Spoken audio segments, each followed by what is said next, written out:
Thank you for the opportunity to talk to you today about some of the exciting research we are doing in my research program. My name is Michelle Heck, and I am a career scientist in the USDA Agricultural Research Service. My lab focuses on insect vector-borne diseases in agriculture. Pictured here are aphids, whiteflies, and psyllids, some of the most notorious vectors of plant diseases. Today, I'm going to share information from one of our ongoing research projects where we are using proteomics methods to identify the insect vector proteins that regulate transmission. First, I'd like to start out by acknowledging my lab for their endless hard work and enthusiasm.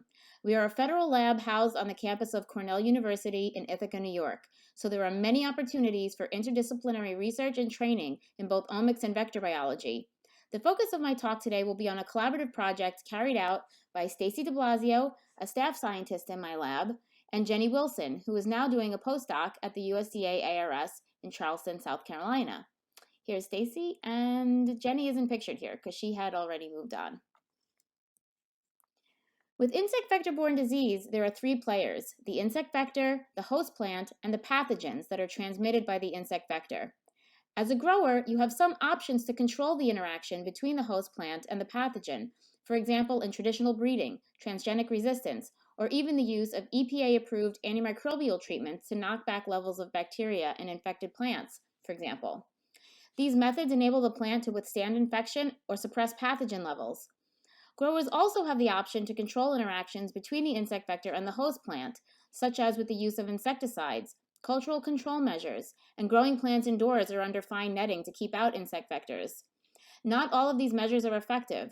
Many are not sustainable, and for some pathogens, they're not effective at all or even possible. Currently, there are no tools available for growers to manage the interaction between the insect vector and the pathogen. Research in my lab is heavily focused on vector-pathogen interactions, mainly to provide growers with some of these new tools. Our guiding hypothesis is if we knew the molecular details of these interactions, we may be able to develop novel strategies to block insect transmission of plant pathogens for growers to use in their fields. My lab works on aphids, whiteflies, and psyllids, and the plant pathogens that they transmit. These insects have many important similarities in their vectoring characteristics. They are all hemipterans in the same suborder. They spend prolonged periods of time feeding on the plant vascular tissue. They use highly specialized piercing sucking mouthparts called stylets for feeding. The stylets pierce the plant tissue, and during pathogen acquisition and transmission, they deliver the pathogen to the phloem tissue. Again, here you see pictures of aphids, whiteflies, and psyllids. At the bottom, this is the Asian citrus psyllid, which is the insect vector of citrus greening disease. We have a large insect and plant rearing operation in our lab to support research on these organisms.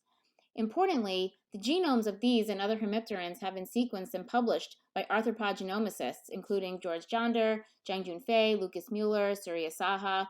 These scientists are all based at the Boyce Thompson Institute on the campus of Cornell University. The genome sequences have kicked the door wide open for molecular studies on vector biology and pathogen transmission. Prior to genome sequencing projects for these organisms, the vectors were considered a black box and very difficult to study. The Polarovirus pathosystem involves a highly specific relationship between aphid vector species, host plants, and the Polaroviruses. Polaroviruses are single-stranded, positive-sense viral RNA pathogens with very tiny genomes. They are exclusively transmitted by aphids in nature. We focus on a number of different Polarovirus-aphid interactions in my lab, including potato leaf roll virus, abbreviated here as PLRV. The aphid Mysis persicae, or the green peach aphid, is the major vector for PLRV in the US, Europe, and elsewhere. Some cultivars of potatoes show this net necrosis of tubers, which make the tubers unmarketable. An important characteristic of Polaroviruses, including PLRV, is that they are exclusively transmitted by aphids in a persistent circulative manner. During this journey, the virus will travel through the aphid and cross two important tissue barriers: the gut and the accessory salivary glands. The journey begins in the plant, where these viruses are limited to the phloem, or the plant vascular tissue. The aphid feeds on the phloem and ingests virus particles called virions, shown here in blue, which pass into the digestive system where they encounter the first barrier, the gut. The virions are actually acquired into the gut via receptor-mediated endocytosis, which we'll talk about more on the next slide, and cross these gut cells and become released into the aphid body cavity, or the hemocoel. There, Virions circulate before encountering the second barrier, the accessory salivary glands, where they also enter the cells via receptor-mediated endocytosis. Next, the virions cross into the salivary canal, where they can be spit back into a new host plant, thus completing the transmission process. Viruses in this family have been studied for nearly 60 years, yet we have almost no information on the biochemical pathways used by these viruses to be transmitted by aphids. My lab uses proteomics as a hypothesis-generating tool to study vector-pathogen interactions. Proteomics is the large-scale study of all the proteins, protein isoforms, protein interactions, even protein structure, and their abundance in a particular cell type, tissue, or organism. In our system, since the virus interacts with very specific tissues in the insects, we needed a way to enrich for proteins in these tissues. To enrich for the tissues and proteins that are interacting with the virus, we use an approach called Affinity Purification Mass Spectrometry, abbreviated APMS. Affinity Purification Mass Spectrometry is a way to enrich for a subset of the proteome that binds directly or indirectly in a protein complex to your protein of interest. In this diagram, B is the protein of interest, and the squiggly lines represent different proteins that bind directly or in complex. The gray lines are proteins that do not bind to protein B and are just sort of the other proteins in the proteome, and the colored lines are the ones that sort of form the protein complexes with protein B. You then take an antibody to protein B and couple that to a bead system. We use magnetic beads and rapidly isolate the B protein complexes from the sample. You can run these proteins on a 1D gel and pick specific bands for the analysis, or more commonly now, you can just add trypsin to the cleaned up affinity purifications and digest the proteins right off the beads. These are then analyzed by mass spectrometry and quantified using different methods. When you are doing APMS, an efficient extraction of your bait protein is the most important first step.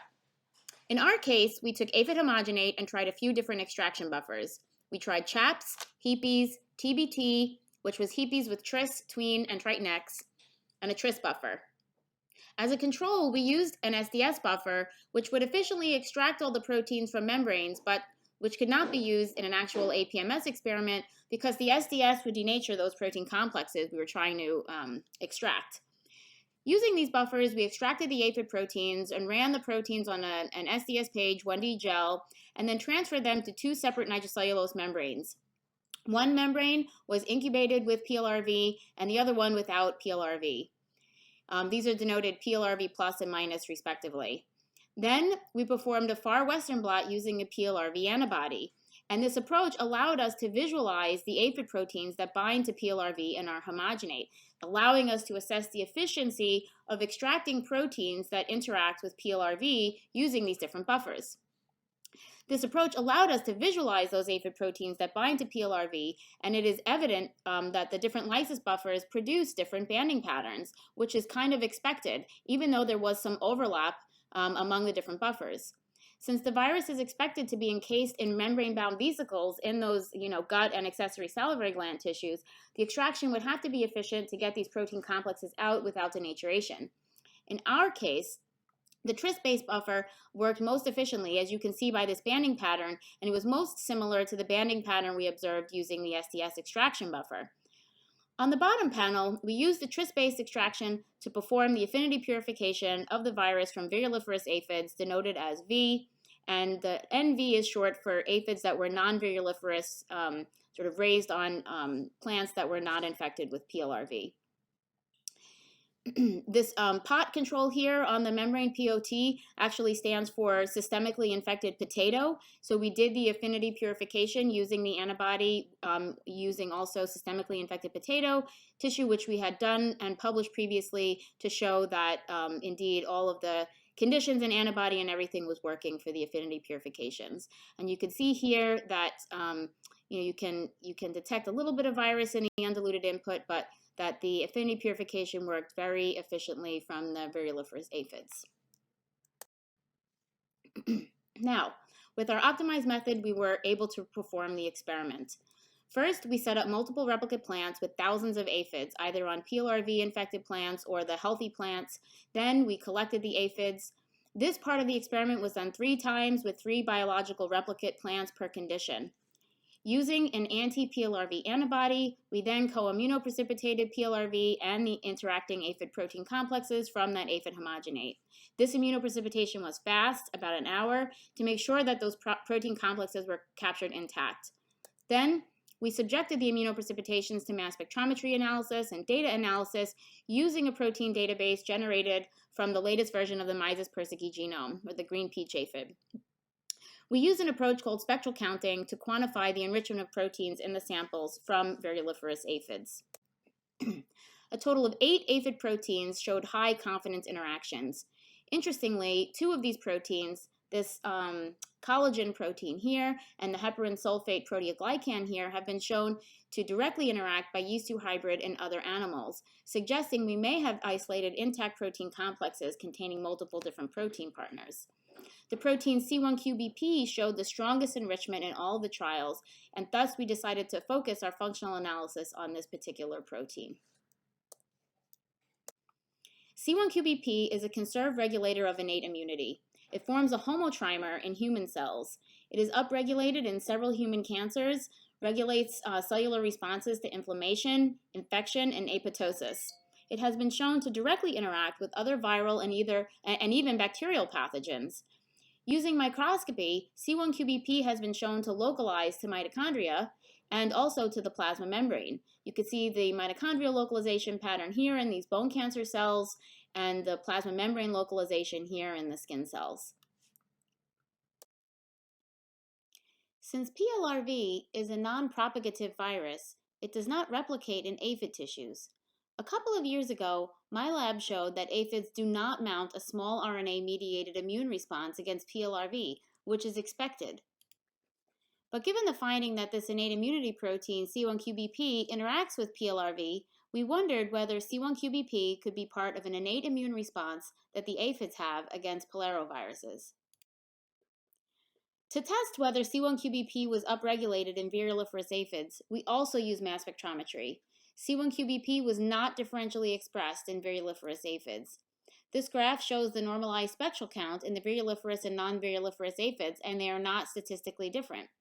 These data are consistent with other research on viruses in the Luteoviridae family, all of which are non-propagative, showing that there is little change in gene expression in the aphid. Rather, these viruses exploit constitutive mechanisms for transport through aphid cells. Our research shows that expression studies alone are insufficient to identify proteins that bind directly to virus because they don't change in their abundance, either the protein or the transcript, when the virus is being acquired. They're just unlikely to be differentially expressed because the viruses may be using these endogenous pathways, not, causing drastic changes in the regulation of the transcriptome or the proteome. So we tested the hypothesis that C1QBP interacts with PLRV in vivo in aphid tissues. To look at this, we used co-immunolocalization using fluorescently labeled antibodies to C1QBP, which you see in green, and PLRV in red, within aphid midgut tissues, which is the first site of aphid virus interaction at the molecular level. We observed a couple of distinct patterns of co-localization, but the virus and C1QBP did not co-localize in every cellular compartment. Occasionally, we observed this pattern where PLRV and the C1QBP overlapped within these small vesicles. And you can see here our secondary antibody negative only control doesn't show any fluorescence, indicating the specificity of these signals to C1QBP and PLRV. The second image shows the second type of co-localization, which we showed at the plasma membrane. And so here you can see the co-localization along the periphery of the midgut epithelial cell lining. So one of the biggest challenges in studying vector biology is the lack of tools for functional genomics. We can't reliably knock out aphid genes in aphids using CRISPR-Cas9 or any of those other genetic approaches. So we know that C1QBP, it binds to PLRV, they seem to co-localize within the midgut, but how do we know what this protein is doing? RNA interference to knock down levels of the transcript is also challenging in aphids, and in particular when studying virus transmission, because you have to transfer the aphids to different sets of host plants, and the timing of the silencing is tricky because you need it to hit its peak at the time when you expect a particular protein to be functioning in virus interactions, and that can be tricky. So our lab has had previous success in using chemical inhibitors to study protein function during virus transmission.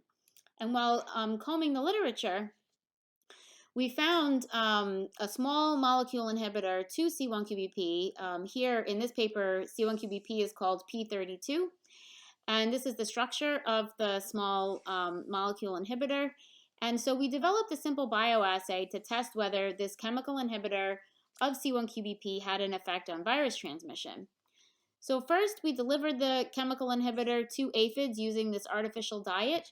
What you see here is 2 pieces of thinly stretched parafilm, creating this membrane where we can put the chemical inhibitor sandwiched between, and then the aphids, what you see here, there are several hundred aphids, will acquire whatever chemical you put in the artificial diet. And so we set this up at various concentrations, and then we transferred the aphids to these detached leaves for a source of virus, to acquire virus for 24 hours. So once the aphids, pre-fed either on the inhibitor or the control, acquired virus, then they were allowed an inoculation access period for 72 hours on healthy plants where they could infect plants, and then 2 weeks later, we could measure the percent infection on these plants and other parameters about the plants using ELISA with antibodies to our virus. And so first we check the transmission rate for each concentration of the inhibitor. And what you see here on the y-axis is the percent transmission. And in fact, there were no statistically significant differences in percent transmission at 3 different concentrations of the inhibitor, 50, 100, 200 micromolar, and then no inhibitor. Interestingly, though, when we looked at the virus titer in the recipient plants, we observed that the recipient plants showed an increase in titer with an increasing concentration of the inhibitor. So from these results, we hypothesized that aphids feeding on the C1QBP inhibitor were acquiring virus at higher levels. And so to test this, we could measure in these different aphids how much virus is being acquired. And so to do this, we used a digital drop assay to precisely quantify the titer of PLRV genomes in the aphids, and showed that aphids feeding on 200 micromolar of the inhibitor do acquire more virus as compared to those feeding on no inhibitor. So in conclusion, C1QBP may be a negative regulator of virus transmission by aphids. The inhibitor works to block C1QBP function in the aphids, and when you increase the concentration of the inhibitor, more virus is acquired by aphids and thus transmitted into the recipient plants. Okay, some additional lessons. In our case here, we're working with aphids and they're not a model organism. And so the main thing that facilitated our data analysis was to have the fully sequenced genome and all of those annotations available for us to do protein identification. When you're doing proteomics, optimization of the sample prep is key to be able to identify proteins that you're interested in, whether you need to do some upfront dissections or optimize protein extraction conditions to find proteins that bind to your bait. Those initial protein extraction conditions are very important for you to get a reliable quantitative data set when using proteomics. The other thing with regards to that is to let the biology of the interactions guide you as to the best ways to do those enrichments. Are your proteins of interest likely to be membrane bound? Are they localized to specific tissues? And so a really in-depth understanding about the biology of what you're looking for will help to guide how you want to set those experiments up. And finally, when doing functional genomics in aphids and other non-model organisms, we're trying to get beyond the use of RNAi, which is fairly inefficient in aphids, into chemical biology and the use of small molecule inhibitors to interfere with protein function and then test the roles of those proteins in transmission or other aspects of the insect's phenotype. And the reason why this is important is because, especially for a phenotype like virus transmission, the whole system is working at the level of protein interactions. And so if you are just reducing the transcript and you don't really know the dynamics of protein turnover, or whether there could be, redundant proteins that are expressed and complementing the function of your protein of interest, you may get confusing results. And so we think that methods that target the function of the protein or protein interactions are going to be much more streamlined in terms of being able to see a phenotype of interest. And so with that, I'd like to thank the members of my lab who participated in this study, Drs. Jenny Wilson and Stacy de Blasio, and also our collaborators, Stuart Gray, who has since retired, Cecilia Tamburandeghi, who's now at Texas A&M University, and then our colleagues at the University of Washington, Richard Johnson and Mike McCoss, as well as the USDA, NSF, and Cornell University for funding. Thank you.